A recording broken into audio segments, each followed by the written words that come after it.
नमस्कार. डॉक्टर केशव चैतन्य कुंटे लिखित भारतीय धर्मसंगीत या ग्रंथाच्या प्रकाशन सोहळ्यात पॉप्युलर प्रकाशन आणि महाराष्ट्र कल्चरल सेंटर यांच्या वतीने मी आपल्या सगळ्यांचं मनापासून स्वागत करते. सुरुवातीला ग्रंथाचं प्रकाशन होईल आणि त्यानंतर साधारणपणे 45 मिनिटांचं दृकश्राव्य सादरीकरण असं एकूण या आजच्या सोहळ्याचं स्वरूप आहे. रागदारी संगीताच्या क्षेत्रात आज ज्यांचा नामोल्लेख आदराने केला जातो त्या ज्येष्ठ गायिका डॉक्टर अश्विनी भिडे देशपांडे आपणा सर्व रसिकांना त्यांच्या कलेतून चिरपरिचित आहेतच. एक सर्जनशील गायिका, वाग्यकार, गुरु असे अनेक पैलू त्यांच्या सांगीतिक व्यक्तित्वाला आहेत. सूक्ष्म जीवशास्त्रात पदव्युत्तर शिक्षण घेऊन भाभा अणुसंशोधन केंद्रातून जैवरसायनशास्त्रात PhD प्राप्त केलेल्या अश्विनीताईंमध्ये तीक्ष्ण बुद्धिमत्ता आणि कोमल संवेदनशीलता यांचा सुंदर संगम आढळतो. पंडित नारायणराव दातार, आई आणि गुरु विदुषी माणिक भिडे आणि पंडित रत्नाकर पै या गुरुजनांकडून मिळवलेल्या गानविद्येला स्वतः रचलेल्या बंदिशी नवराग निर्मिती यातून त्यांनी एक आगळा आयाम दिला. ख्याल ठुमरी गायनाबरोबरच जसरंगी जुगलबंदीसारख्या अनोख्या आविष्कारात सहभागी असलेल्या अश्विनीताई हिंदुस्थानी संगीत क्षेत्रातल्या एक शीर्षस्थ कलाकार म्हणून देशाविदेशात ओळखल्या जातात.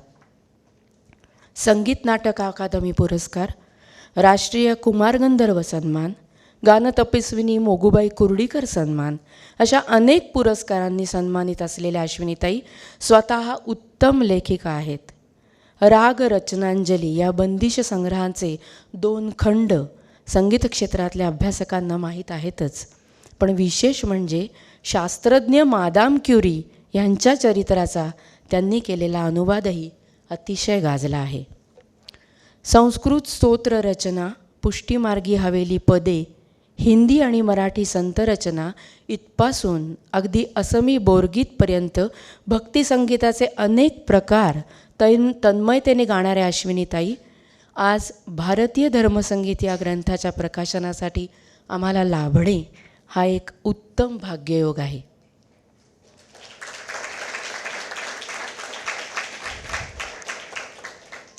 मी चैतन्य कुंटे यांना विनंती करते की त्यांनी अश्विनीताईंचं स्वागत करावं.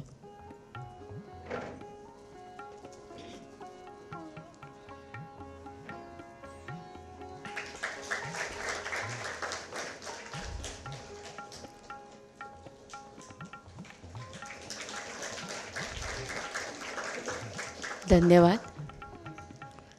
संस्कृत, पाली, तिबेटी, जपानी या भाषांचे अभ्यासक, वेद आणि बौद्ध तंत्र, आयुर्वेद, अभिजात संस्कृत साहित्य अशा अनेक शाखांचे अभ्यास असलेले डॉक्टर श्रीकांत बहुलकर हे एक जगभरात नावाजलेले प्राच्यविद्या संशोधक आहेत.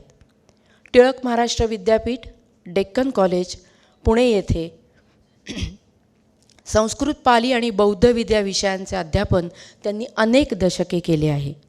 सारनाथ येथील central university of Tibetan studies येथे दुर्लभ बौद्ध ग्रंथाचे संशोधन प्रकल्पाचे ते संचालक आणि मुख्य संपादक होते.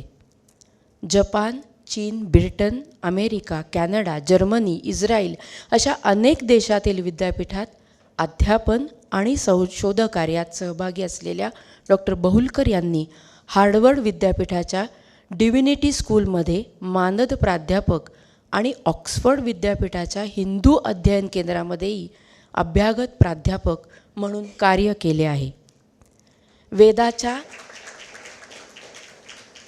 वेदाच्या 6 शाखातील पठणाचे ध्वनिमुद्रण करण्याचा महत्त्वाचा प्रकल्प त्यांनी पूर्ण केला होता. 12हून अधिक ग्रंथांचं लेखन, संपादन त्यांनी केलं असून त्यांचे अनेक शोधनिबंध प्रकाशित झालेले आहेत. भांडारकर प्राच्यविद्या संशोधन संस्थेचे ते मानद सचिव आहेत. साहित्य अकादमीचा भाषा सन्मान, मुंबईच्या एशियाटिक सोसायटीचे महामहोपाध्याय पा. वा. काणे सुवर्णपदक अशा अनेक पुरस्कारांनी त्यांचा गौरव करण्यात आलेला आहे. डॉक्टर चैतन्य कुंटे यांना भारतविद्या पदवीच्या अभ्यासक्रमात डॉक्टर बहुलकर यांचे मार्गदर्शन लाभले होते आणि त्यामुळे शिष्याच्या ग्रंथ प्रकाशनाला गुरूंची विशेष उपस्थिती लाभणे असा एक हृदय सुयोग आज जुळून आला आहे. डॉक्टर बहुलकर यांचे स्वागतही चैतन्य कुंटे यांनी करावे अशी मी त्यांना विनंती करते.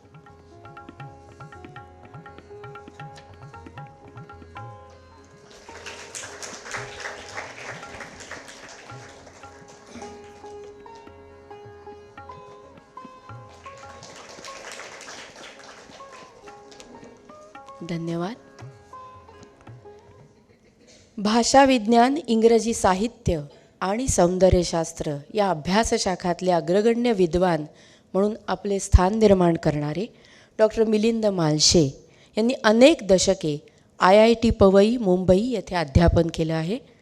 भाषा विज्ञान, शैलीमीमांसा, चिन्हमीमांसा, सौंदर्यशास्त्र, संशोधन प्रणाली इत्यादी क्षेत्रात विपुल दर्जेदार लेखन करून आपला ठसा उमटवणारे भाषा तज्ज्ञ म्हणून मालशे सरांची ओळख आहे.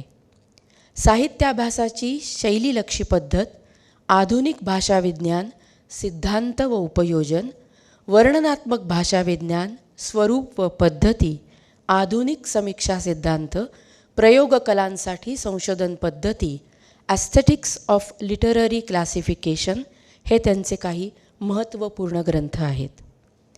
हिंदुस्थानी संगीताच्या क्षेत्रातही डॉक्टर मालशे यांची खास मुद्रा आहे. जयपूर अत्रौली परंपरेतील एक विद्वान गायक आणि गुरु म्हणून ते ओळखले जातात. पंडित G.T. टिळक, डॉक्टर अशोकदा रानडे यांच्याकडे संगीताचं आरंभीचं शिक्षण घेतलेल्या मालशे सरांनी पुढे 20हून अधिक वर्षे पंडित रत्नाकर पै यांची तालीम घेतलेली आहे. देशाविदेशात गायनाच्या मैफिलींसह अनेक सप्रयोग व्याख्याने ते देतात. तसेच दर्जेदार असे संगीतविषयक लेखनही त्यांनी आजवर केलेले आहे.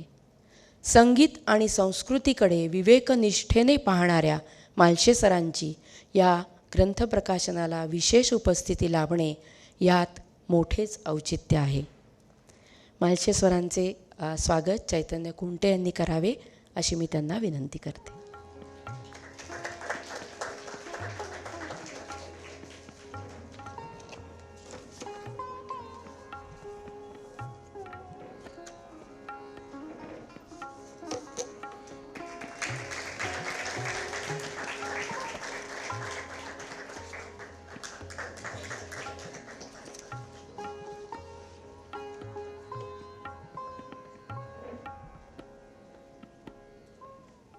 धन्यवाद. यानंतर पॉप्युलर प्रकाशनाच्या वतीने चारुश्री वझे यांनी आपलं प्रास्ताविक करावं अशी मी त्यांना विनंती करते.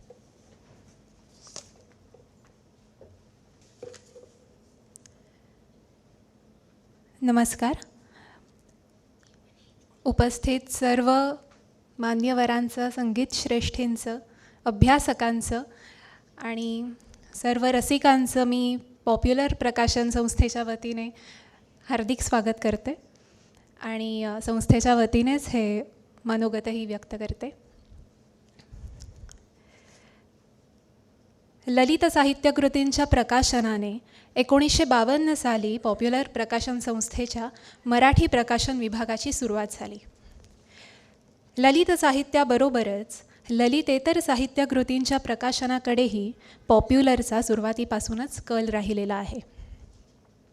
इतिहास, समाजशास्त्र, वैद्यकशास्त्र याबरोबरच जर कुठला ललितेतर विषय आधिक्याने हाताळला गेला असेल तर तो म्हणजे संगीत विषय. यामागील व्यक्तिगत आणि त्यामुळेच काहीसं स्वाभाविक कारण म्हणजे आमचे संस्थापक आणि ज्येष्ठ प्रकाशक रामदास भटकळ यांची सांगीतिक अभिरुची. त्यांनी बाकायदा हिंदुस्थानी रागदारी संगीताचं प्रशिक्षणही घेतलेलं आहे. भटकळांची एकूणातच संगीत विषयक असलेली मर्मज्ञ जाण त्यायोगे पंडित विष्णू नारायण भातखंडे यांच्या हिंदुस्थानी संगीत पद्धती या ग्रंथाचे 5 खंड, दिवंगत ज्येष्ठ संगीतकार यशवंत देव यांची शब्दप्रधान गायकी आणि रियाजाचा कानमंत्र ही पुस्तके डॉक्टर अशोक रानडे यांचे संगीत विचार, पाश्चात्य संगीत संज्ञाकोश यांसारखे अभ्यासपूर्ण संगीतविषयक साहित्यकृतींचे प्रकाशन संस्थेतर्फे झाले आहे. यातील पाश्चात्य संगीत संज्ञाकोश या ग्रंथाचे संपादन डॉक्टर रानडे यांच्या निधनानंतर त्यांचे शिष्य चैतन्य कुंटे यांनी केले. या ग्रंथनिर्मितीत चैतन्य सरांचे मोलाचे सहकार्य आम्हाला लाभले. आणि आता भारतीय धर्मसंगीत हा चैतन्य कुंटे यांचे स्वतंत्र लेखन असलेला संगीत विषयक वैचारिक ग्रंथ पॉप्युलरतर्फे प्रकाशित होतोय याचा विशेष आनंद आहे. या ग्रंथाच्या प्रास्ताविकात धर्मसंगीत या संज्ञेकडे आणि त्या योगे त्यामागील संकल्पनेकडे चैतन्य सर कसे वळले, त्यांनी त्यांना त्यासाठी वेळोवेळी मिळालेले डॉक्टर रानडे यांचं मार्गदर्शन आणि त्यांच्या या विषयावरील अभ्यासाचा ग्रंथरूपात प्रकाशित होण्यापर्यंतचा प्रवास हे सगळं त्यांनी यात मांडलेलं आहे. या पुस्तकातील सुरुवातीचे 7 लेख हे धर्मसंगीताची सैद्धांतिक बाजू स्पष्ट करणारे आहेत, तर त्या पुढील लेख विशिष्ट धर्म संप्रदाय यातील संगीताचे वर्णन करणारे आहेत, ज्यात महाराष्ट्रातील कीर्तन परंपरा, बंगाल प्रांतात विशेषत्वाने आढळणारे बाऊलगान आणि त्याचा इतरत्रही झालेला प्रचार प्रसार, शाक्त संगीत, त्याचप्रमाणे बौद्ध, जैन, शीख अशा भारतातील एकूण 8 धर्मांचे, अनेकविध पंथांचे प्रादेशिक वैविध्याने नटलेले धर्मसंगीत या सगळ्याचा मागोवा लेखकाने घेतला आहे. एखाद्या गोष्टीतील तात्विकता मांडण्यासाठी आवश्यक असलेली औपचारिक भाषा आणि गोष्ट समजावून सांगताना संवाद साधण्याच्या दृष्टीने आवश्यक असलेली अनौपचारिकता हे भाषेचे दोन्हीही अंग त्यांच्या लेखनात प्रकर्षाने दिसून येतात. भाषेला हे अशा प्रकारचं प्रवाहीपण लाभल्याने वाचनाचा सूरही मग एकांकी राहत नाही. यात ठिकठिकाणी दिलेले वाद्यांचे, कलाकारांचे, विविध प्रार्थनास्थळांतील सांगीतिक सादरीकरणांचे फोटो आणि लेखात विशद केलेली एखादी गोष्ट, एखादा कार्यक्रम, एखादी संगीत विधा यांचा प्रत्यक्ष आस्वाद घेण्यासाठी योग्य त्या कॅप्शनसह दिलेले QR कोड्स हे पुस्तकाच्या रंजकतेत भरच घालतात. ग्रंथाच्या पूर्वरंगात म्हणजेच सुरुवातीच्या 7 लेखांमध्ये धर्म आणि संगीत यांच्या नातेसंबंधांबद्दल, त्यांच्यातील सामायिक दुव्यांबद्दल भाष्य करताना चैतन्य कुंटे हे एके ठिकाणी सैद्धांतिक विधान करतात की कोणताही धर्म त्याने निर्माण केलेल्या धर्मसंगीताशिवाय वाढू वा टिकू शकत नाही. हे विधान संगीत अभ्यासकांसाठी ना केवळ पुष्ट्यर्थ स्वरूपातलं आहे, पण त्यावर वैचारिक उहापोह व्हावा, अनेकांगी विचार मंथन घडावं इतकं ते सशक्त विधान आहे. या एका विधानावरूनच भारतीय धर्मसंगीत या सबंध ग्रंथाच्या आशय घनतेचा, त्यातील गांभीर्यपूर्णतेने केलेल्या अभ्यासाचा आपल्याला प्रत्यय येतो. ग्रंथाचं प्रकाशन हिंदुस्थानी रागदारी संगीतातील प्रख्यात गायिका विदुषी डॉक्टर अश्विनी भिडे देशपांडे यांच्या शुभ हस्ते होत आहे, याचा विशेष आनंद आहे. डॉक्टर मिलिंद मालशे आणि डॉक्टर श्रीकांत बहुलकर यांची प्रमुख उपस्थितीही प्रार्थनीय आहे. या मान्यवरांचे मनोगतही आपण ऐकणार आहोत. भारतीय धर्मसंगीत या ग्रंथाच्या प्रकाशनानंतर होणाऱ्या दृकश्राव्य संगीत प्रस्तुतीचाही आपण सगळेच आस्वाद घेऊयात. या ठिकाणी मी आपणा सर्वांची रजा घेते. धन्यवाद.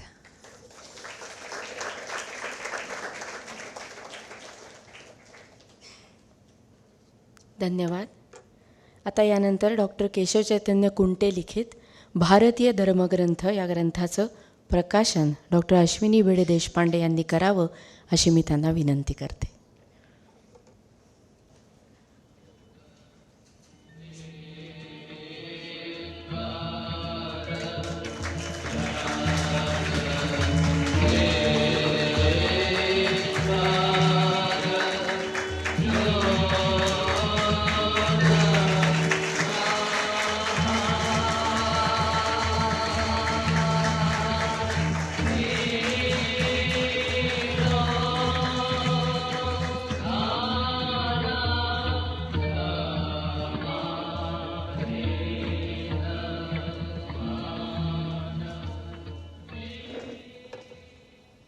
धन्यवाद. या ग्रंथाच्या अक्षर जुळणीचं काम तसंच अंतर्गत मांडणीचं काम ज्यांनी केलं त्या श्रीयुत संतोष गायकवाड यांना मी रंगमंचावर येण्याची विनंती करते. मालशे सरांना विनंती करते की त्यांनी श्रीयुत गायकवाड यांचा सत्कार करावा.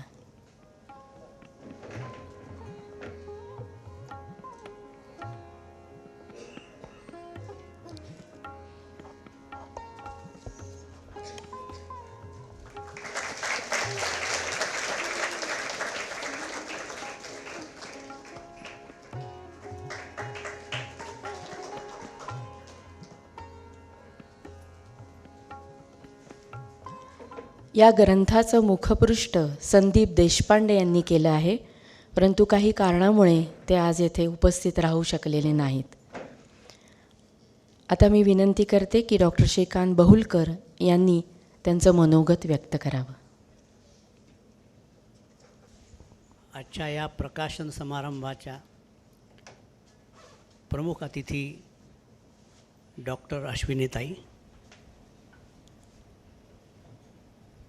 डॉक्टर मिलिंद मालशे, या ग्रंथाचे लेखक डॉक्टर चैतन्य कुंटे आणि चारुशिलाताई, मित्र हो.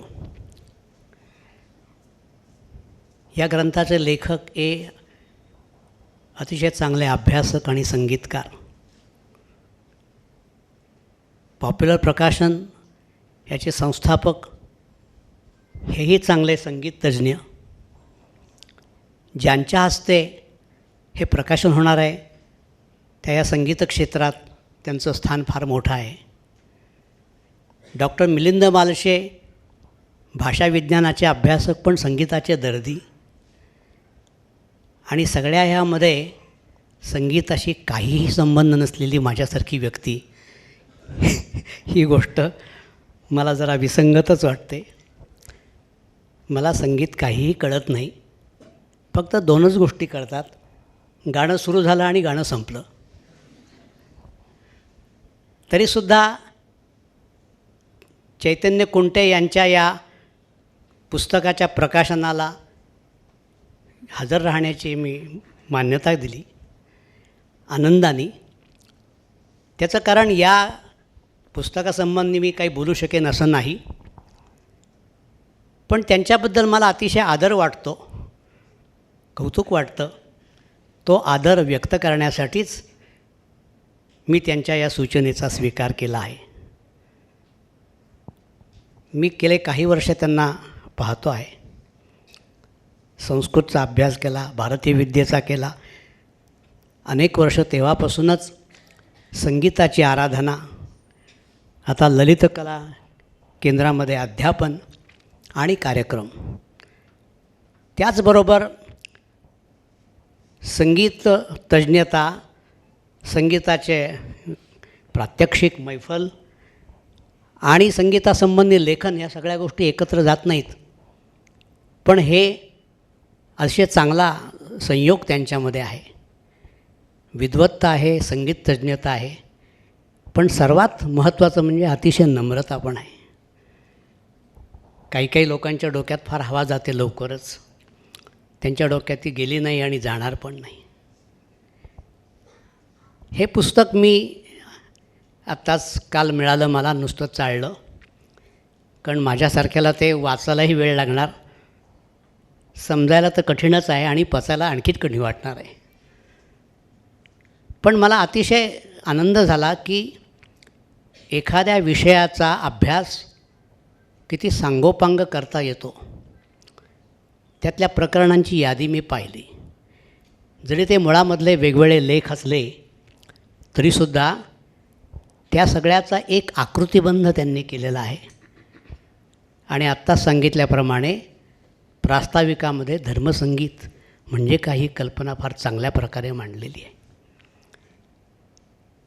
धर्मसंगीतामधल्या संगीताबद्दल मला माहिती नाही, धर्माचा थोडासा अभ्यास आहे आणि त्याच दृष्टीने मी ते पुस्तक पाहिलं. अगदी प्राचीन काळापासून, वैदिक काळापासून त्या वैदिक समाजामध्ये संगीत हे फार प्रधान होतं. कुंटे सरांनी सांगितल्याप्रमाणे सामवेदातलं संगीत हे मार्गसंगीत, पण त्याचबरोबर देशी संगीत, लोकसंगीत, जनसंगीत अशा सगळ्या परंपरा होत्या.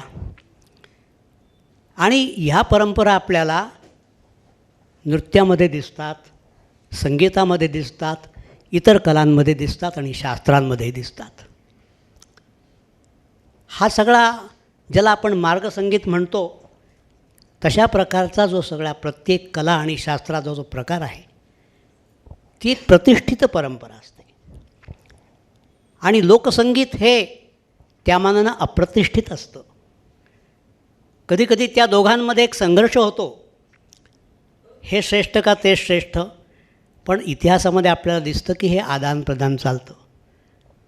लोकसंगीतातून प्रतिष्ठित संगीतात, प्रतिष्ठित संगीतातून लोकसंगीतात असं ते आदानप्रदान आहे. त्यातूनच ते वाढतं. त्यांनी सामवेदासंबंधीही लिहिलेलं आहे. आत्ताच माझा परिचय करून दिला.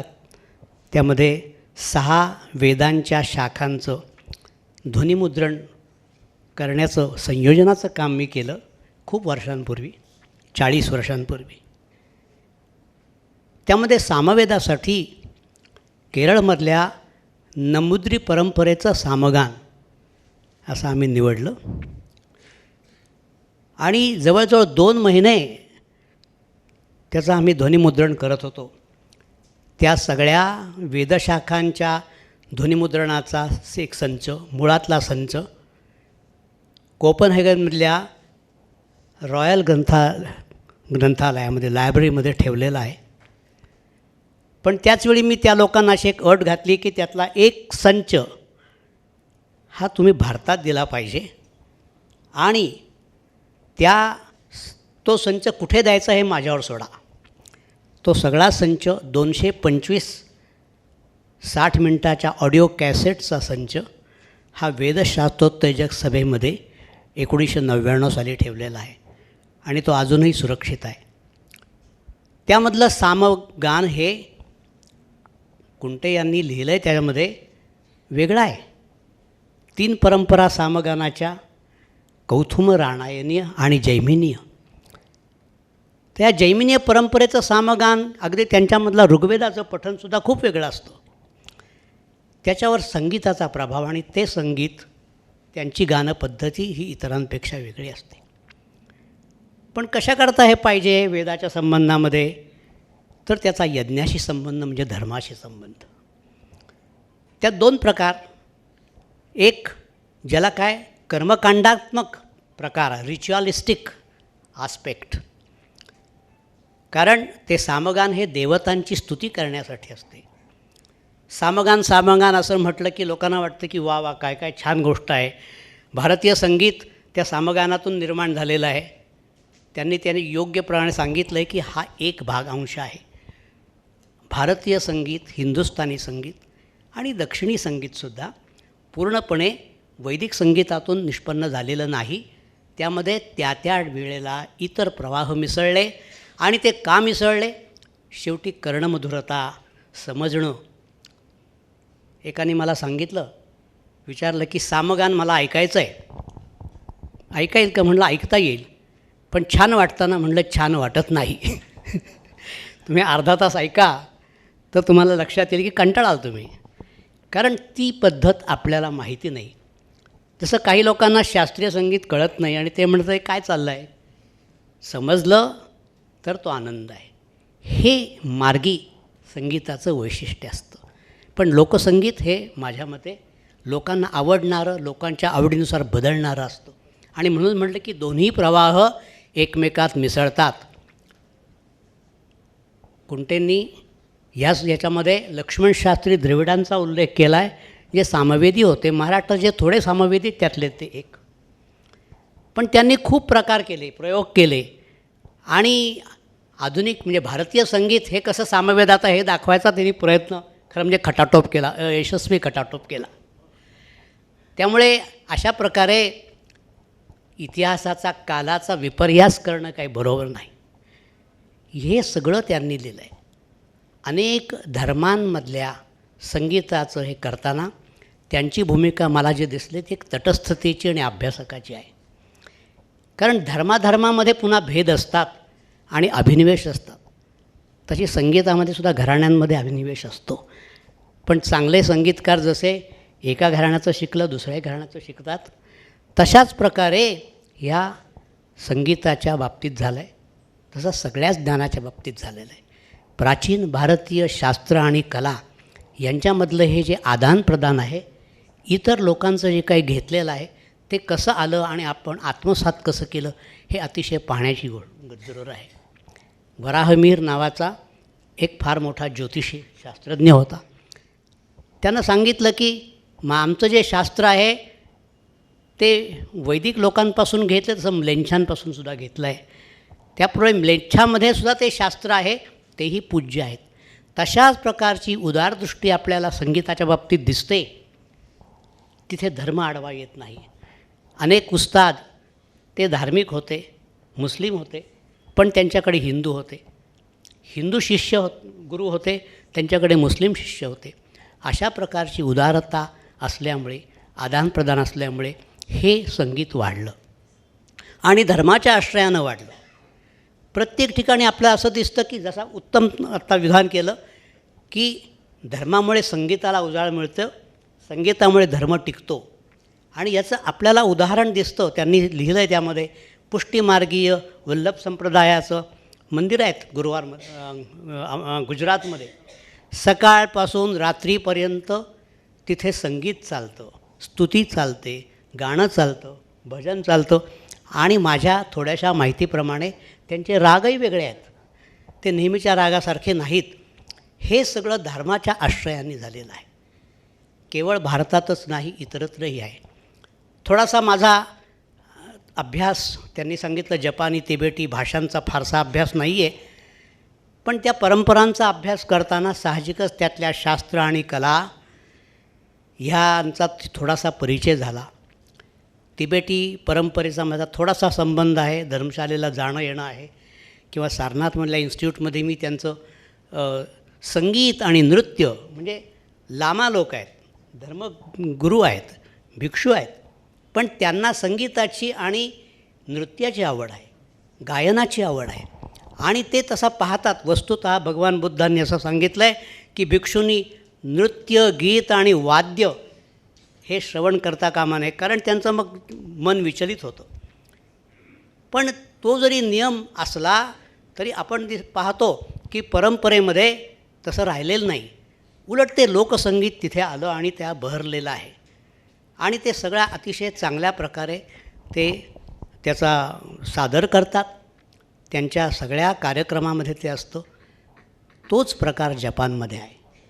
जपानमधल्या मंदिरांमध्ये सुद्धा अशा प्रकारे संगीत असतं. आणि ह्या संगीतांमध्ये किंबहुना माझ्या थोड्याशा एक माझा आकलन असं आहे की आशियाई संगीतामध्ये एक साम्य आहे. आशियाई संगीताच्या ह्याच्यामध्ये आपण जर सामगान, मी तज्ज्ञ नाही, अनभिज्ञ म्हणून म्हणतो आहे की सामगान ऐकताना का कुणास ठाऊक कुराणातली बांग जी आहे ना त्याच्याशी काहीतरी साम्य असं वाटायला लागतं, असं काहीतरी आहे. तर मला ते तिबेटी संगीत ऐकताना किंवा जपानी संगीत असताना, ज्याला आर्षसंगीत म्हणूया, आर्केईक किंवा ऐतिहासिक संगीत म्हणूयात, त्यामध्ये काहीतरी साम्य जाणवलं. आणि ते ऐकताना माझ्यासारख्या अनभिज्ञ माणसालासुद्धा आनंद कसा होतो. एक उदाहरण सांगतो. लाईप्सिशल्या एका चर्चमध्ये एका रविवारी माससाठी गेलो असताना 3 तास आम्ही तिथे ऐकत होतो. बाखचं संगीत लावलं होतं. आणि त्या ठिकाणी मला असं सांगितलं की तिथे त्या चर्चमध्ये बाख येत असे. तेव्हा ते ऐकताना आम्हाला काही कळत नव्हतं त्यातलं, पण 3 तास आम्ही अक्षरशः मंत्रमुग्ध होऊन ते ऐकत होतो. आणि त्यानंतर तुम्हाला सांगतो, जी शांती मनाला वाटली ती फार विशेष ती गोष्ट आहे, तो विशेष अनुभव आहे. तशा प्रकारे संगीतामुळे शांती मिळते, संगीतामुळे रोग बरे होतात. अशा प्रकारचा प्रभाकर पाध्यांनी एक लेख लिहिला होता. त्यांच्या दुर्धर आजारामध्ये किशोरीताई आमोणकरांचं संगीत ऐकून त्यांना खूप बरं वाटलं.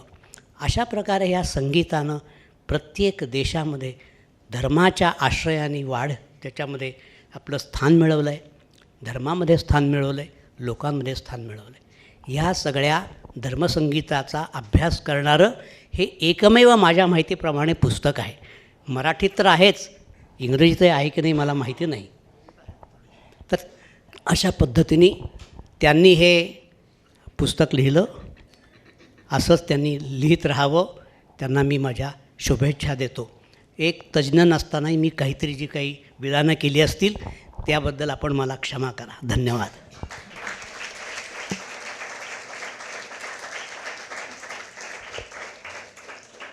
धन्यवाद सर.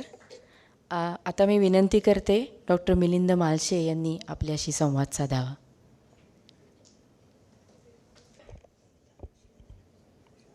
नमस्कार. IITमध्ये 36 वर्ष प्राध्यापकी केल्यानंतर हे पोडियमवर येऊन बोलणं हे यात काही विशेष नाही आहे. नोट्स आपल्या लपवायच्या आणि विद्यार्थ्यांना ज्ञानाचे डोस पाजायचे. तेव्हा मी कुंट्यांचंच चैतन्याचंच पुस्तक लपवणार आहे थोडंसं, आणि त्यातले उतारे वाचून काय ते माझे विचार मांडणार आहे. चैतन्याचं हे पुस्तक अगदी मुखपृष्ठापासून संदीप देशपांडे यांच्या वैशिष्ट्यपूर्ण आहे.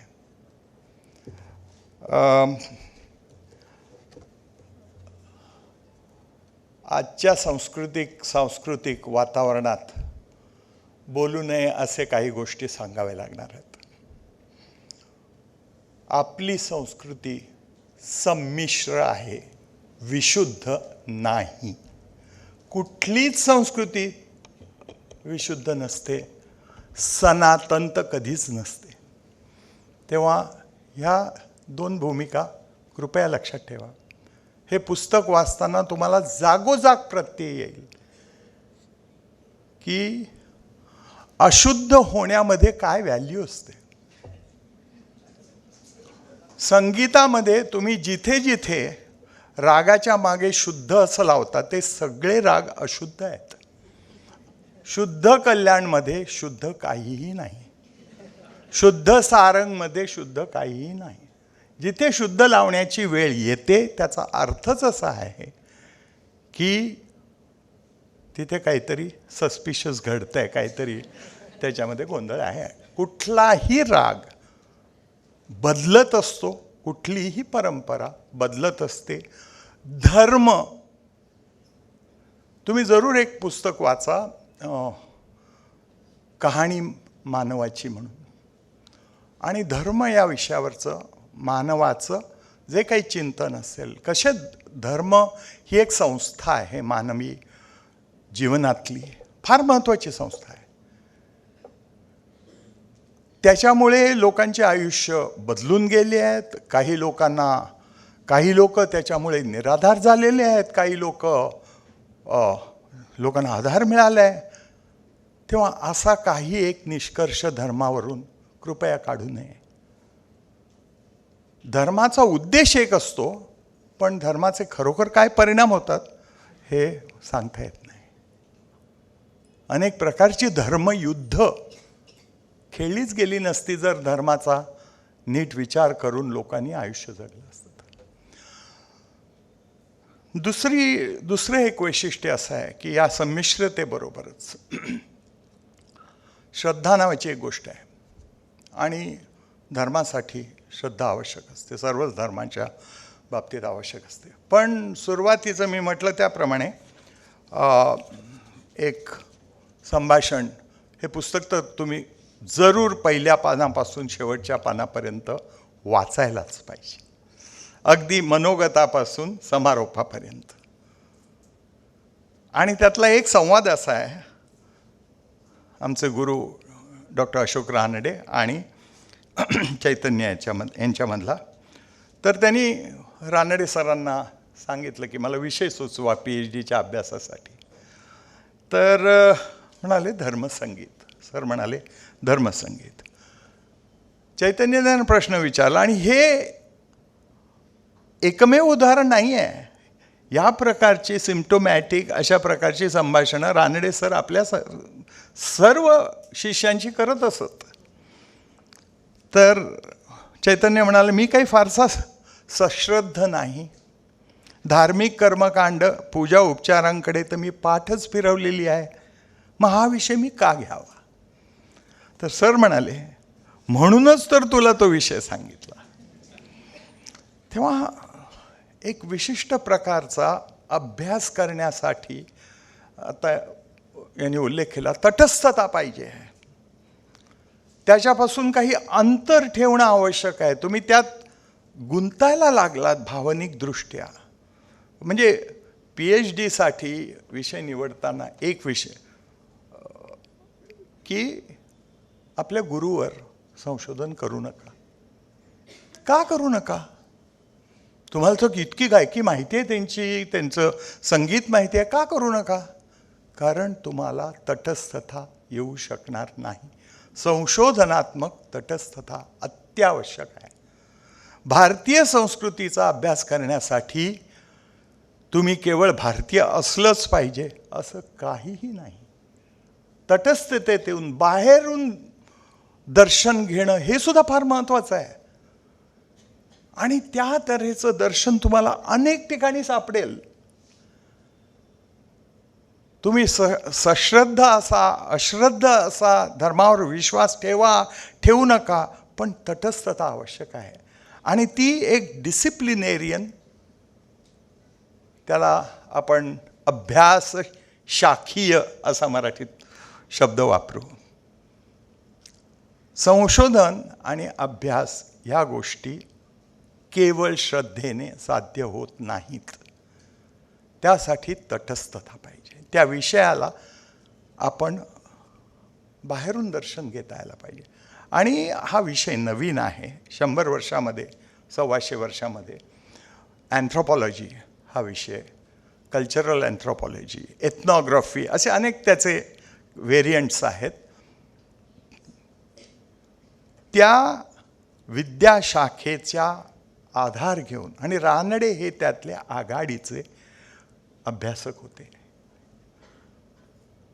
संगीताचा अभ्यास हा या विशिष्ट प्रकारच्या अभ्यास विद्येच्या तटस्थतेतून आपल्याला पुढे न्यायचं आहे. याने भारलेले होते. लोकसंगीतशास्त्र इथून ते सुरुवात झाली, फक्त ती केवळ सुरुवात होती. तिथून मग ते कल्चरल अँथ्रोपॉलॉजी, म्युझिकल अँथ्रोपॉलॉजी, एथनोम्युझिकॉलॉजी या सगळ्या शास्त्रांकडे वळले. आणि आज जे चैतन्याचं पुस्तक इथे आलं आहे आपल्यासमोर, तो त्याचा परिपाक आहे. अतिशय मॅच्युअर असं पुस्तक आहे. ह्याच्यावर केवळ वरवरचं अशा काही, हे काय, तुमचा जर धर्मावर विश्वासच नाही तर तुम्ही कसं काय अभ्यास करू शकता? तुम्हीच अभ्यास करू शकता. तेव्हा ह्या सगळ्या गोष्टींचा एक विचार करून, वैचारिकता हा याचा गाभा आहे. रानडे सरांच्या सर्व संशोधनाचा वैचारिकता हा गाभा होता. भावनिकता आणि सश्रद्धता असा नव्हता. ह्याच्यामध्ये आधुनिक तंत्रज्ञानाचा वापर अतिशय उत्कृष्ट केलेला आहे. QR कोड्स अनेक पानावर तुम्हाला इथे मिळतील. ही QR कोड्स आहेत. त्यातून तुम्हाला त्या संगीताची, तिथे खाली टायटल्स पण आहेत त्या QR कोड्सच्या खाली, तिथे तुम्हाला जाता येईल. सोपान संगीताचे वैशिष्ट्यपूर्ण आविष्कार तिथे जाता येईल तुम्हाला या कोड्समधून. तेव्हा आधुनिक तंत्रज्ञानाचा अतिशय उत्कृष्ट वापर या पुस्तकानेच केलेला आहे. आणि हे अभ्यासशाखा आधुनिक आहे, पाश्चात्य सुद्धा आहे. कुठेही मला वाटत नाही चैतन्य कुंटे दावा करतात की हे सगळं आपल्याकडे होऊन गेलेलं आहे म्हणून. रानडे कधी करत नसत, सर कधी करत नसत. आणि ते नव्हतं. काय त्याच्यामध्ये नव्हतं तर नव्हतं म्हणूया. ते सर घेतलं आहे आपण पाश्चात्यांकडून अनेक विद्या घेतल्या आहेत, अनेक सायन्सेस घेतली नाही, पण ते आमच्याकडे वेदात असल्याशिवाय कसं येईल दुसरीकडे, असा कृपया गैरसमज नसावा. मी चैतन्य कुंटेचं मनापासून अभिनंदन करतो. या प्रकारचा ग्रंथ तेच लिहू शकतात.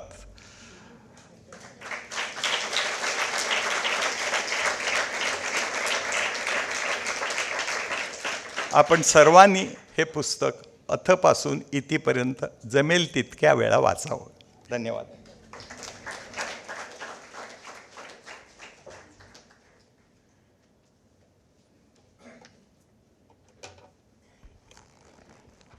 धन्यवाद सर. आता मी डॉक्टर अश्विनी भिडे देशपांडे यांना विनंती करते की त्यांनी त्यांचे आशीर्वादपर मनोगत व्यक्त करावं. नमस्कार. मंचावरील आणि समोर बसलेल्यांपैकी अनेक श्रद्धास्थानं असलेली व्यक्ती आहे तिथे उपस्थित. सर्वांना विनम्र अभिवादन. चैतन्याचा उल्लेख मी एकेरीतच करीन. अनेक वर्षांपासून चैतन्याला ओळखते मी आणि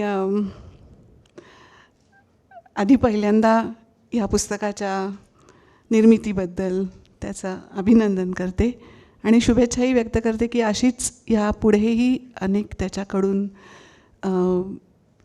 कार्य घडो, त्याची उत्तरोत्तर जास्त काय, मला संशोधन हा शब्द नाही वापरायचा आहे, पण तो ज्या तऱ्हेने एखाद्या विषयाला भिडतो आणि मुळातून खणून काढतो तसं काम करणारे लोक खूप कमी आहेत. आत्ता इथे उल्लेख झाला बहुळकर सर आणि मालशे सर दोघंही खूप सिद्धहस्त वक्ते आहेत. मला बोलता येत नाही, परंतु केवळ चैतन्य पुस्तक प्रकाशन वगैरे करायचं मला खूप जीवावर येतं. मी कधी हो म्हणत नाही की ते माझं काम नाही, मला गायला बोलवा असं मी म्हणते. पण आजचा प्रसंग वेगळा होता, स्पेशल आहे, खास आहे. त्याकरता चैतन्याचं खास अभिनंदन आहे. आणि आत्ताच डॉक्टर मालशे बोलले की भावनिकता आणि श्रद्धा ही बाजूला ठेवून तटस्थपणे वस्तुनिष्ठपणे ह्याचा विचार केला गेला पाहिजे. तो मला करता येत नाही, हे मी आधीच सांगते. त्यामुळे मी बोलणार ती त्याच्या भावनिक आणि मला जे जाणवेल त्याच्यातनं मी बोलीन. एकतर भारतीय धर्मसंगीत हा विषय एखाद्या ग्रंथाचा विषय होऊ शकतो, त्याच्यावर एवढं मोठं काम घडू शकतं आणि तो इतका मिनिंगफुल. मी काही त्याचे लेख वाचलेले आहेत जे पेपरमध्ये येत होते लोकसत्तेमध्ये, आणि त्याच्यामध्ये इतकं आत्ताच कोणीतरी बोललं की तो फार प्रवाही रीतीने सगळ्यांना सोपं करून समजेल अशा तऱ्हेने सांगू शकतो चैतन्य, आणि हे फक्त चैतन्यच करू शकतो. सश्रद्धा असल्यामुळे मी सर्वात प्रथम मगाशी एक उल्लेख झाला की त्याचे गुरु डॉक्टर बहुलकर इथे आहेत. मी असाही उल्लेख करेन की त्याचे दुसरे गुरु समोर बसलेले आहेत, डॉक्टर अरविंद थत्ते, आणि त्याचे तिसरे गुरु डॉक्टर अशोक रानडे खाली विराजमान आहेत. त्यामुळे ह्या तिन्ही गुरूंचा त्याला आशीर्वाद आहे. आम्ही त्याच्याकडे त्याच दृष्टीने बघतो की ह्या गुरूंनी जे पायाभूत कार्य हाती घेतलं आणि ज्याचा वसा त्यांनी चैतन्याच्या हाती दिला, तो किती समर्थपणे तो पुढे घेऊन चालला आहे हे त्यांनी आपल्याला ह्या पुस्तकातून दाखवलेलं आहे. आता भारतीय धर्मसंगीत ह्याबद्दल जो विचार आत्तापर्यंत मांडला गेला की भारतात धर्म किती, त्या धर्मांच्यामध्ये संगीताचं स्थान किती, त्याच्यात वैविध्य आणि वैचित्र्य कोणत्या कोणत्या कारणांमुळे आलं, ते कशा कशा तऱ्हेने बदलत गेलं, म्हणजे दोन्ही गोष्टींनी एकमेकांना बदललं असेल असा मला विश्वास वाटतो. धर्मानीही संगीताला बदललं असेल आणि संगीतानीही धर्माला बदललं असेल. तर ह्या सर्व गोष्टींचा सायंटिफिक अप्रोचमधून जो विचार, जो अभ्यास चैतन्यांनी मांडलेला आहे तो इंडॉलॉजी किंवा अँथ्रोपॉलॉजी आणि संगीत या दोन्हीचा व्यासंग असल्याशिवाय होत नाही. आणि त्या व्यासंगासाठी तर आम्ही सगळेच चैतन्याकडे बघतो. आम्हाला कुठली तरी काहीतरी अडचण आली तर मी चैतन्यालाच फोन करते. मी आत्ताच हो मला सांगू दे राग की तस्वीर असं मी एक यूट्यूबवरती एक मालिका करते की ज्याच्यामध्ये रागाचं सगुण रूप, कशा तऱ्हेचा राग, त्याचा स्वभाव कसा असेल, त्याचं व्यक्तिमत्व कसं असेल, असं एक स्वतःच्या पुन्हा एकदा वस्तुनिष्ठपणे नाही एस्थेटिकली सौंदर्यबोधी तत्वानी मी जेव्हा अभ्यास करत होते तेव्हा माझ्या मनात ही संकल्पना आली की राग की तस्वीर अशा तऱ्हेचं सगुण दर्शन रागाचं ही काही माझ्या डोक्यातनं आलेली कल्पना नाही आहे. आपल्याकडच्या जुन्या संस्कृत ग्रंथांमध्ये पण याचा उल्लेख आहे आणि एका एका श्लोकामध्ये एकेका रागाचं वर्णन आपल्याला आढळतं. आणि हे मला माहिती होतं, त्याला राग ध्यान म्हणतात हे मला माहिती होतं. पण माझा काही एवढा अभ्यास नाही, मी काही माझ्याकडे काही ती पुस्तकं नाहीत. मी फोन उचलला आणि चैतन्याला विचारलं, चैतन्य राग ध्यानाबद्दल तुला काय माहिती आहे का? हो हो अमुक अमुक ह्याच्यामध्ये ह्या पुस्तकात ह्यानी असं म्हटलं आहे, त्या पुस्तकात त्यांनी म्हटलं. म्हटलं थांब थांब थांब मला लिहून घ्यायला आवश्यक आहे, मला काही तुझ्यासारखं लक्षात राहणार नाही. त्यामुळे आम्ही सगळे त्याचा व्यासंग असतो, त्याच्या सगळं लक्षातही असतं आणि त्याला ते आमच्याबरोबर शेअरही करायचं असतं. तर ह्या तिन्ही क्वालिटीज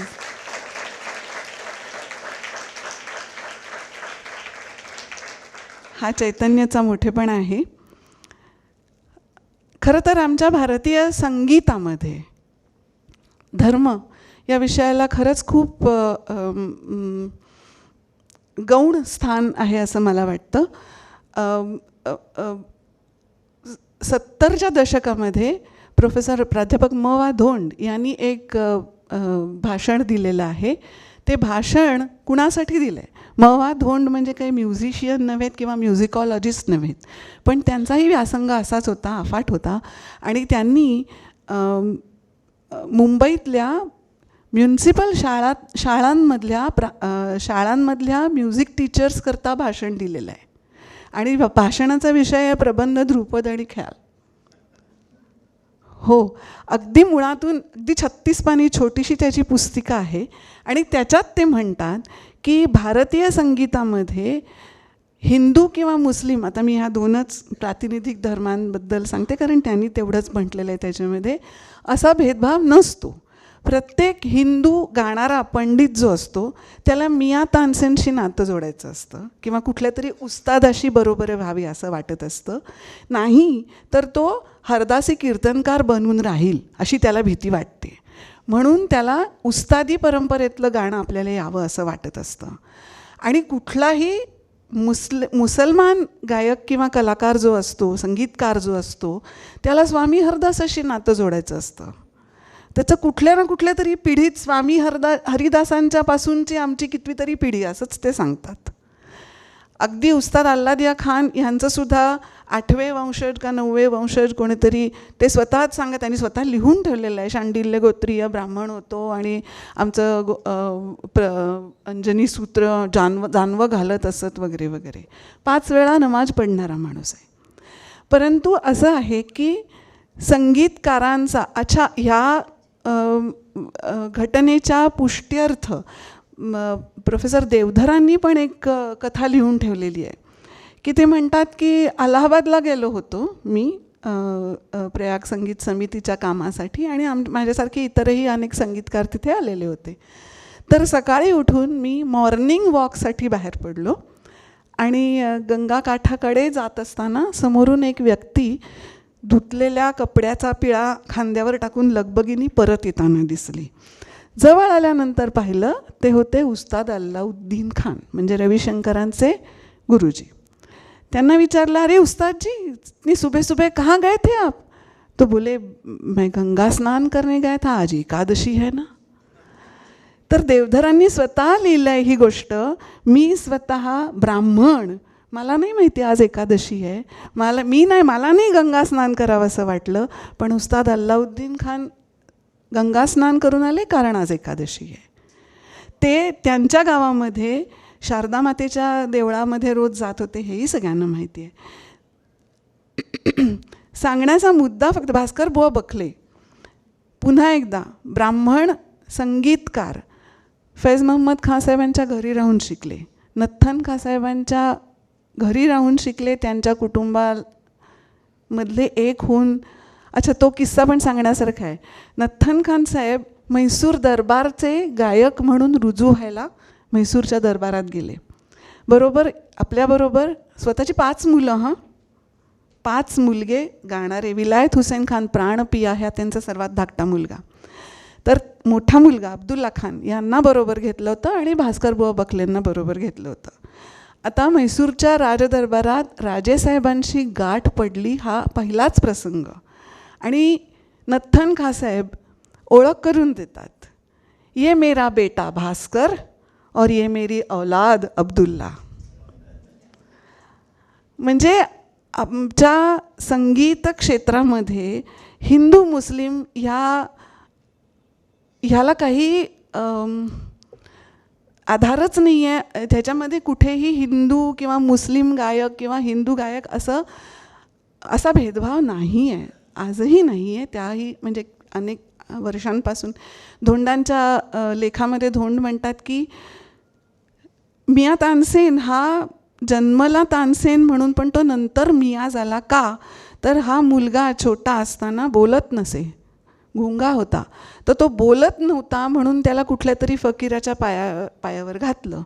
तर त्या फकीरांनी स्वतःच्या तोंडातला विडा ह्या मुलाला खिलवला आणि तेव्हापासून तो बोलायला काय लागला, गायलाही लागला, सगळ्या दुनियेला वेडही लावलं. पण फकीराच्या तोंडातला विडा खाल्ल्यामुळे तो बाटला आणि म्हणून तो मियाँ झाला. अशी आपल्याकडची म्हणजे अशा हे आपल्याकडच्या गोष्टी आहेत.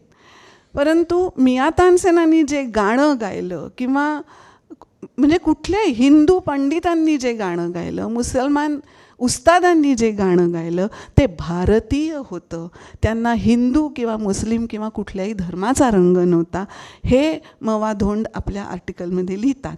आणि ते म्हणतात की ज्या काळात राजाश्रय आवश्यक होता संगीत कलेच्या अग्रिमकरणाकरता, ॲडव्हान्समेंट करता, तर त्या काळात राजे ज्या वेळेला शासक मुघल दरबारामध्ये म्हणजे ते जेव्हा इस्लामचे पुरस्कर्ते झाले तेव्हा त्यांच्या दरबारातल्या कित्येक कलाकारांनी, संगीतकारांनी आपला धर्म बदलला, ते मुसलमान झाले, कारण त्यांना राजाश्रय गरजेचा होता, आवश्यक वाटला. आणि तो आवश्यक वाटला त्यावेळेला स्वतःचा धर्म सोडणंही त्यांना इतकं कठीण गेलं नाही, कारण त्यांची निष्ठा त्यांच्या हिंदू किंवा मुस्लिम या धर्मापायी नव्हती, त्यांची निष्ठा त्यांच्या संगीत धर्मापायी होती. तेव्हा धर्मसंगीत आणि संगीत धर्म असा मी आपल्या पुढे विषय ठेवते आहे की संगीत हाच ज्यांचा धर्म आहे त्यांना अशा कुठल्याही तऱ्हेच्या धर्माचे अडसर आड येत नाहीत. आणि ते म्हणजे संगीताला कुठलीही भाषा नसते, संगीताला कुठलाही धर्म नसतो, संगीताला कुठलीही जात नसते. ते केवळ तुमच्या कलाकारापासून म्हणजे जो गातो आहे त्याच्यापासून जो ऐकतो आहे त्याच्यापर्यंत पोचायला पाहिजे असतं, त्यांनी त्याला स्पर्श करायला पाहिजे असतो. आणि ह्याच्यामध्ये कुठलाही धर्म किंवा कुठलीही जात आड येत नाही. आणि तरी देखील जसं बहुलकर सर म्हणाले की ही आदानप्रदान आहे, हे एकमेकांवर अवलंबून गोष्टी आहेत की धर्मावर अवलंबून संगीत आहे, संगीतावर अवलंबून धर्म आहे. आणि ह्याचं हे जे इतकं सुंदर स्वरूपात पुस्तक आपल्या पुढे आलेलं आहे, ह्याच्यातून हे खूप चांगल्या रीतीने पुढे येईल. मी पण आपल्या इतकीच उत्सुक आहे ते पुस्तक पूर्णपणे वाचण्याकरता. पुन्हा एकदा पॉप्युलर प्रकाशनला धन्यवाद देते, चैतन्यला शुभेच्छा देते आणि मला इथे बोलवल्याबद्दल धन्यवाद.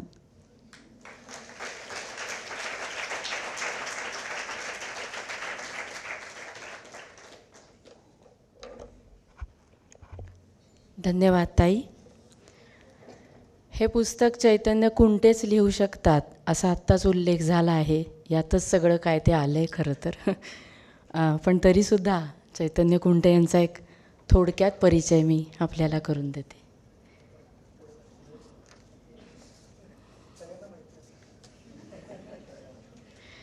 मग चैतन्य कुंटे देऊ ना.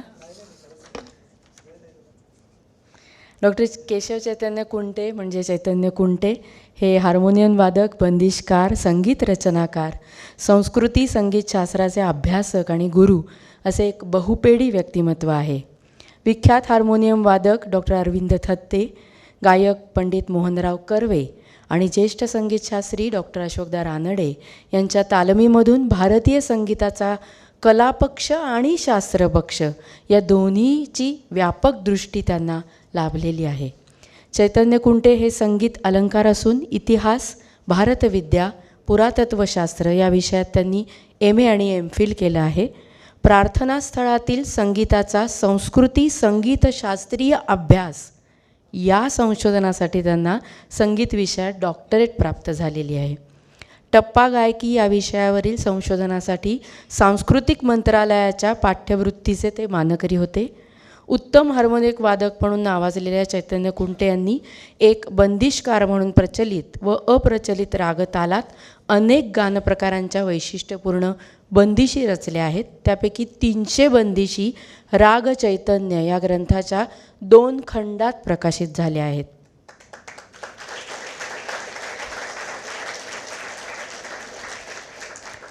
संगीताचा एकंदर मानवी संस्कृतीशी असणारा संबंध यावर डॉक्टर चैतन्य कुंटे हे चौफेर विचार करत असून त्यांचे संगीतविषयक विपुल लेखन प्रकाशित आहे. सावित्रीबाई फुले पुणे विद्यापीठाच्या ललित कला केंद्र गुरुकुल येथे गुरु आणि सहाय्यक प्राध्यापक म्हणून ते सध्या कार्यरत आहेत. महाराष्ट्र कल्चरल सेंटर संचालित डॉक्टर अशोकदा रानडे आर्काइव्स या पुण्यातील एकमेव संगीत संग्रह अभ्यास केंद्राचे ते संस्थापक संचालक आहेत.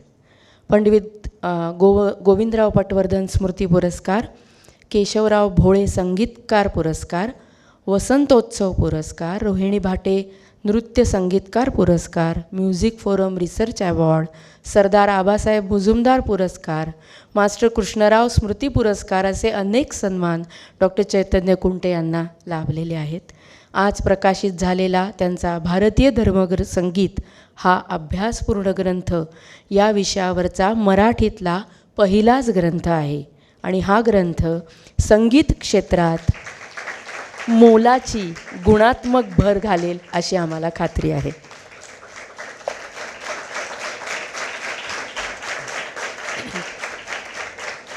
धन्यवाद ताई, तुम्ही म्हणालात म्हणून मी हा परिचय वाचून दाखवला. मी आता चैतन्य कुंटे यांना विनंती करते की त्यांनी त्यांचं मनोगत व्यक्त करावं आणि आभार मानावेत.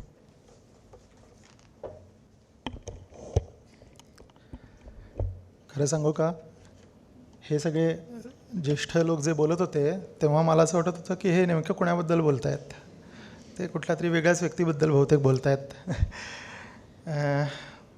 त्यांनी इतकी स्तुती करावी ही माझी योग्यता नाही. खरं जे काही मी करू शकलो आहे ते माझ्या गुरुजनांमुळे. अरविंददा आज इथे आहेत. माझ्या घडणीत ज्यांचा वाटा आहे असे अनेक गुरुतुल्य लोक समोर मला दिसत आहेत. माझे गायनातले गुरु मोहनराव कर्वे आणि डॉक्टर अशोकदा रानडे ह्या झायात नाहीत, पण मला असं वाटतं की ते कायम आहेत माझ्या पाठीमागे. ह्या लोकांच्या आशीर्वादामुळे जे काही मी आत्ता थोडंफार करू शकतो आहे ते शक्य आहे. यात मी विनम्रता वगैरे म्हणून म्हणत नाही, कारण की मला व्यक्ती म्हणून माझ्या असणाऱ्या मर्यादांची पूर्ण जाणीव आहे. वास्तविक पुस्तकाबद्दल किंवा या विषयाबद्दल मी आत्ता काही बोलत नाही. ते तुम्ही पुस्तकात वाचाच आणि नंतर दृकश्राव्य प्रस्तुती आहे त्याच्यात त्या संगीताबद्दल मी थोडं बोलणार आहे. अर्थात आपल्याकडे वेळ कमी आहे त्याच्यामुळे मी जेमतेम 40-45 मिनटात जेवढं शक्य होईल तेवढं मांडणार आहे.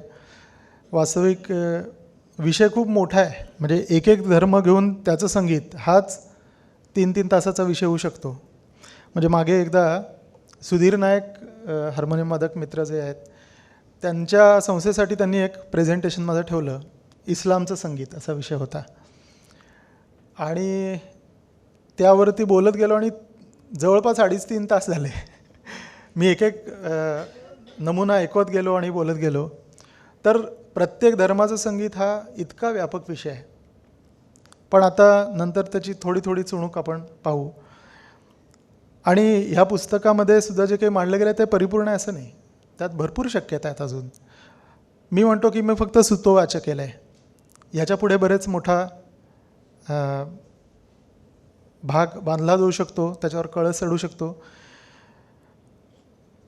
आता हे सगळं करण्याच्या मागे ज्यांच्यामुळे हे सगळं झालं त्या व्यक्तींचं मी ऋण व्यक्त करतो. मी मगाशी म्हटलं तसं माझे सर्व गुरुजन, त्यांच्यामुळे ही दृष्टी मिळाली आणि ही करण्याची प्रेरणा मिळाली.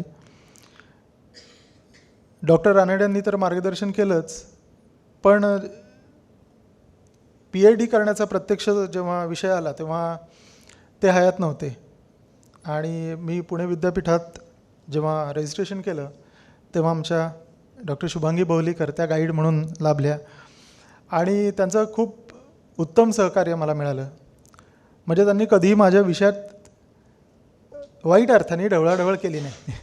तू करतोयस ते काम चांगलं असेल आणि ते तू कर अशी मुभा दिली त्यांनी. त्याच्यामुळे मी माझ्या रीतीने काम करत गेलो. त्याच्यानंतर PhD वगैरे तर झालं आणि तो एक ॲकॅडमिक भाग होता. माझा थिसिस झाला, तो काही पब्लिश करावा वगैरे असं काही माझ्या मनात नव्हतं तेव्हा. कारण की माझं क्रिएटिव्ह काम, संगीतातल्या प्रत्यक्ष रचना किंवा त्यातलं कलात्मक पक्षाचं काम मांडावं ही एक सतत उर्मी असते कलाकार म्हणून. हे ॲकॅडमिक काम त्या अर्थाने पुढं रेटण्याची माझी काही दृष्टी नव्हती तेव्हा. पण गुरुमाता म्हणजे डॉक्टर अशोकदा रानडे यांच्या पत्नी हेमांगिनी रानडे यांनी मला सांगितलं की हे सगळं तू केलंस ते पुस्तकांमध्ये त्या थिसिसमध्येच राहील, ते लोकांपर्यंत पोचलं पाहिजे. तुझ्या ज्ञानाचा लोकांना उपयोग नाही झाला तर काय त्याचा उपयोग, ते तसंच राहून चालणार नाही. तर तू याच्यावर लोकप्रिय माध्यमातून काहीतरी लिहायला पाहिजेस. ते म्हणाले तू लोकसत्तात लिही.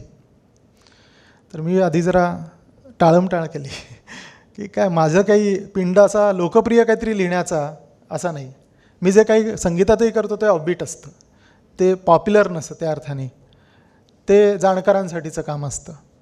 तर असं लेखन तरी आपण कशाला करा. पण त्यांनी लावून धरलं. ते दरवेळी भेटले की ते म्हणायच्या की तू कधी लिहायला सुरुवात करतोयस. आणि मग लोकसत्ताच्या तेव्हाचे संपादक गिरीश कुबेर यांच्याशी संपर्क केल्यावर त्यांनी लगेचच मान्यता दिली की हो आपण पूर्ण वर्षभरासाठी ही मालिका करू. आणि ते स्तंभलेखन या स्वरूपात मी केलं. आणि खरं सांगतो की ते केलं म्हणून हे पुस्तक झालं. कारण की तो एक दर महिन्याला 2 लेख देण्याचा जो काही रेटा असतो त्याच्यामुळे हे लेखन त्या अर्थाने होऊ शकलं.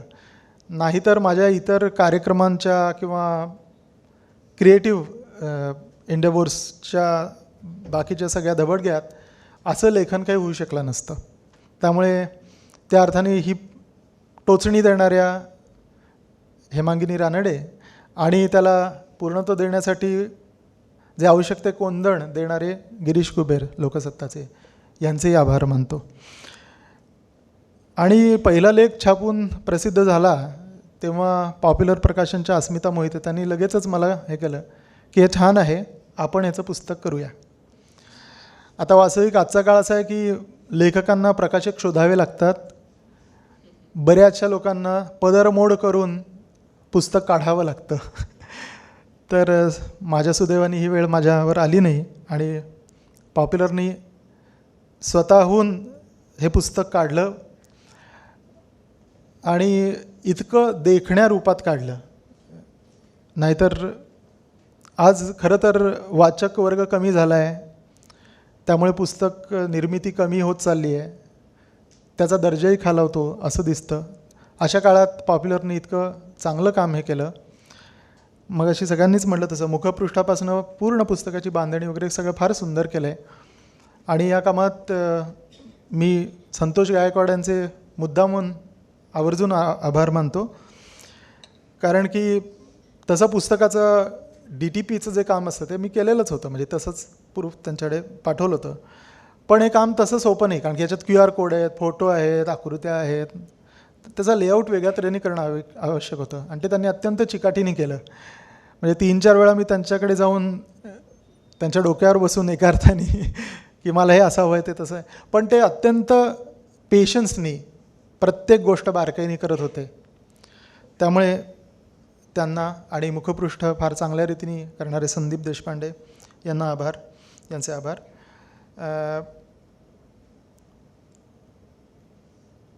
आजचा हा समारंभ जो काही होतो आहे तो आयोजित करण्याच्या अनुषंगाने त्या अर्थाने माझी घरचीच संस्था महाराष्ट्र कल्चरल सेंटर तिने मला पाठबळ दिलं. त्यासाठी कल्चरल सेंटरचे राजेश देशमुख, शुभांगी दामले या सगळ्यांचे आभार. त्याबरोबरच हा समारंभ खऱ्या अर्थाने सोहळा ज्यांच्यामुळे झाला त्या अश्विनीताई मालशे सर आणि बहुलकर सर, त्यांनी केवळ माझ्या एका फोनवरती येण्याचं मान्य केलं, कुठल्याही अटी शर्ती लागू न करता. हे त्यांचं म्हणजे मी त्यांच्या ऋणातच राहू इच्छितो आणि त्यांची उपस्थिती ही खरंच मी मनापासून म्हणतो की मला आशीर्वाद स्वरूप आहे.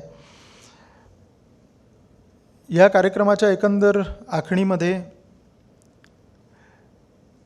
आमचा साऊंड इंजिनियर श्रीपाद थेटे, छायाचित्रकार चिन्मय आगाशे, ध्वनिचित्रमुद्रण करणारे ललित गौड आणि इथली सगळी व्यवस्था सांभाळणारे किरण, आकाश या सगळ्यांचे आभार.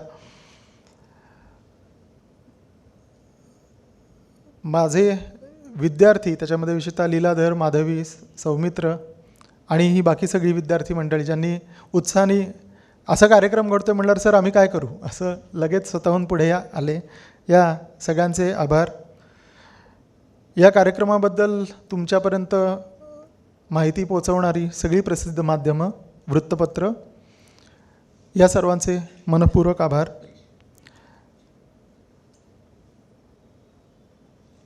माझी ह्या सगळ्या विषयाकडची जी काही घडण आहे ती सश्रद्धतेकडनं अश्रद्धतेपर्यंत झालेली आहे. कारण की माझं बालपण गेलं इथेच. भिकारदास मारुती मंदिर त्याच्यासमोर सदावर त्यांचं राम मंदिर आहे, तिथं माझं बालपण गेलं. त्यामुळे लहानपणापासून कीर्तन प्रवचन सगळं ऐकत ऐकत मी वाढलो आणि एका टप्प्याला मी विवेकवादी बनलो, रॅशनल झालो आणि धर्माचं बोट मी अलगद सोडून घेतलं. पण कुठेतरी तो सश्रद्धतेचा सूर मी वर्ज नाही केलेला. तो माझ्यासाठी रागात आम्ही म्हणतो की काही विवादी स्वराचे प्रकार असतात ना, वर्जविवादी, रागांतर्गत विवादी, तसा एक प्रकार असतो. विवादी स्वराचा एक प्रकार असा आहे की जो हवा तर वापरता येतो, म्हणजे रागामध्ये तो स्वर वापरला तर चांगलंच आहे, नाही वापरला तर काही बिघडत नाही. तर धार्मिकता किंवा श्रद्धा ही माझ्यासाठी तशी आहे. तर त्यामुळे ही श्रद्धेची बैठक कुठेतरी आहे आणि त्यातनं मी पुढे वेगळ्या दिशेने वाटचाल केली आहे. तरी बैठक ज्यांच्यामुळे झाली ते माझे आईवडील, त्यांचं ऋण मी इथे नक्कीच व्यक्त करीन. कारण की आपल्या आईवडिलांचं ऋण व्यक्त करण्याची संधी एरवी फार मिळत नाही, त्यामुळे मी इथं व्यक्त करतो. आणि सगळ्यात महत्त्वाचं म्हणजे माझ्या या सर्व खटाटोपांमध्ये माझ्या सावलीसारखी कायम असणारी माझी पत्नी श्रुती, तिचा विशेष उल्लेख होणं आवश्यक आहे. मी जेव्हा PhDचं काम केलं तेव्हा फील्डवर्कमध्ये खरंच ती सदैव माझ्याबरोबर होती आणि तिच्यामुळे खरं तर ते फील्डवर्क अनेक वेळा शक्य झालं. म्हणजे अनेक मंदिरांमध्ये किंवा विष्ट धर्मांच्या ठिकाणी मी जायचो तेव्हा केवळ एक पुरुष आला आहे तर शक्यतो एंट्री मिळायची नाही. पण श्रुतीबरोबर असेल तर तिथे अगदी सहजपणे एंट्री मिळायची आणि तिच्यामुळे ते काम फार सोपं झालं माझं. आणि या लेखनापासून पुढे मुद्रित शोधनापर्यंत प्रूफ रिडिंगपर्यंत अनेक जबाबदाऱ्या तिने पार पाडल्या. त्यामुळे तिचे आभार मी मानत नाही, पण तिचा विशेष उल्लेख इथे करतो. आणि या सगळ्या मी म्हणतो हा जगन्नाथाचा रथ अशी एक शब्दप्रयोग आपल्याकडे असतो. तो योगायोगाने माझ्या वडिलांचंही नाव जगन्नाथ आहे पण हे संगीतातलं कार्य जे काही आहे ते माझ्या दृष्टीने खरंच जगन्नाथाचा रथ आहे. आणि तो ओढण्यासाठी ज्या ज्या लोकांचा हातभार लागला त्या सर्वांचे आभार मी इथे व्यक्त करतो आणि थांबतो. आपण खरं तर नंतरची प्रस्तुती ऐकायलाही उत्सुक असाल, कारण की तो माझ्या या बोलण्यापेक्षा जास्ती इंटरेस्टिंग भाग असणार आहे. तर थांबतो. धन्यवाद.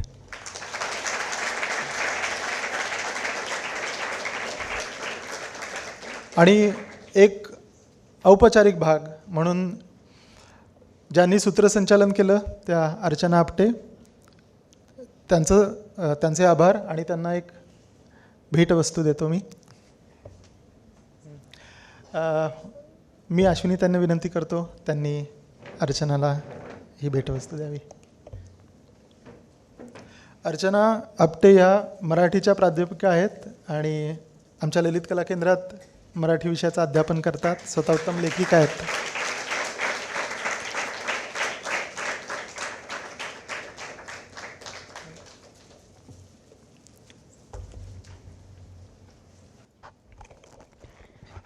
प्रकाशनाचा हा औपचारिक समारंभ संपन्न झाला आहे. यानंतर दृकश्राव्य सादरीकरण होणार आहे आणि त्यासाठी रंगमंचावरची जी व्यवस्था आहे ती थोडी बदलावी लागणार आहे. एक 5 मिनिटाचं आपण मध्यंतर घेऊयात. या मध्यंतरामध्ये हा जो ग्रंथ ज्याचं प्रकाशन झालं तो बाहेर विक्रीसाठी उपलब्ध आहे. त्याची मूळ किंमत 475 रुपये आहे, पण आज सवलतीसाठी म्हणून तो 400 रुपयात तुम्हाला मिळणार आहे. त्यामुळे त्याचा जरूर लाभ घ्या. त्या ग्रंथाबरोबरच चैतन्य कुंटे यांची इतरही काही पुस्तकं तिथे विक्रीसाठी ठेवलेली आहेत, त्याचाही लाभ घ्या.